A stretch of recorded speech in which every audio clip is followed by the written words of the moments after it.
একজন মানুষের কয়টা নাম হতে পারে সেটা যদি এই যে মামুনকে না দেখলে বোঝা যাবে।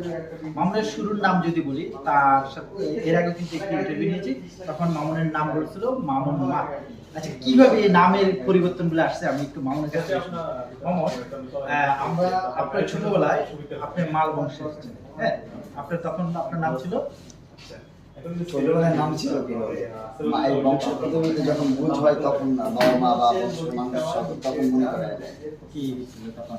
মাল। মাল। আচ্ছা, মাল শেষ করে তারপরে কি যুক্ত হয়েছে আপনার নাম? প্রিন্স। প্রিন্স মানে প্রিন্স মামুন।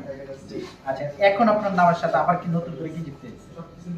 বিজনেসম্যান না, অনেকে তো অনেক আমি বলবো কি বলে আপনার মুখ থেকে শুনি। আচ্ছা, আপনি সাংবাদিক মানুষ, এখন মানে অনেকে বলে যে মামুন নাপিত, এরকম